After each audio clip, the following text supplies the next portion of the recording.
It's Thanksgiving Eve, 1971.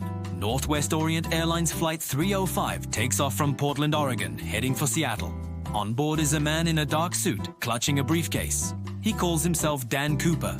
Shortly after takeoff, he passes a note to a flight attendant. She initially ignores it, thinking it's just his phone number.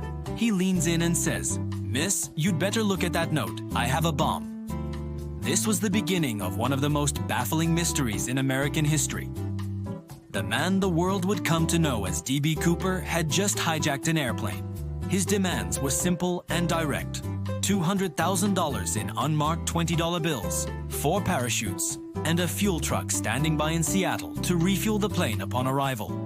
He was calm, polite, and ordered a bourbon and soda while he waited.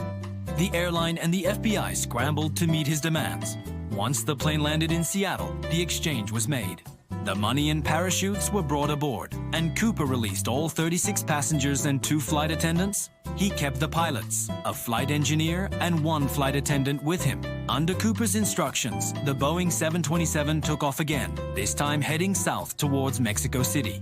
He ordered the pilots to fly low at 10,000 feet and slow with the landing gear down. He also instructed them to keep the cabin unpressurized. Somewhere between Seattle and Reno, in the dead of night, amidst a raging storm, D.B. Cooper did the unthinkable.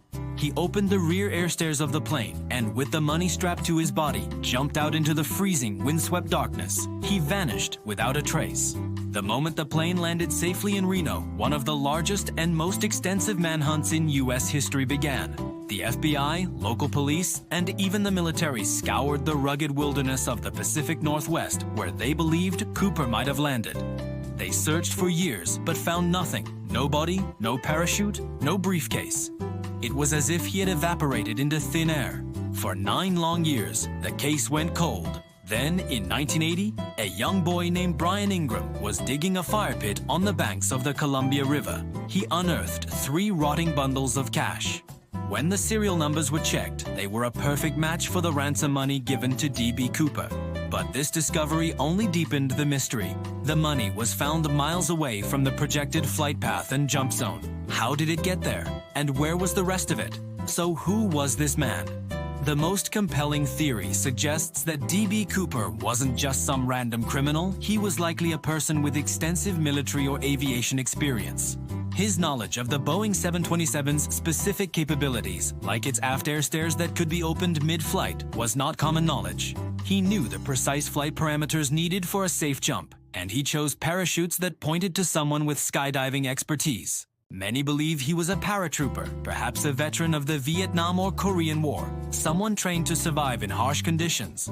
This theory explains his calm demeanor under pressure and his ability to execute such a daring and technically complex plan. He might have been a disgruntled veteran, using his unique skills to pull off the perfect crime. This expertise would have given him the best possible chance of surviving the perilous jump and disappearing into the wilderness. To this day, the D.B. Cooper case remains the only unsolved skyjacking in U.S. history. The FBI officially closed the active investigation in 2016 after 45 years, but the legend lives on. Did he survive the jump and live out his days in quiet anonymity, or did he perish in the unforgiving wilderness that night? The man known as D.B. Cooper became a modern folk hero, a symbol of rebellion against the system. His story continues to capture our imagination, a thrilling tale of mystery, audacity, and the ghost who fell from the sky. Thanks for watching, and if you love a good mystery, make sure to subscribe for more.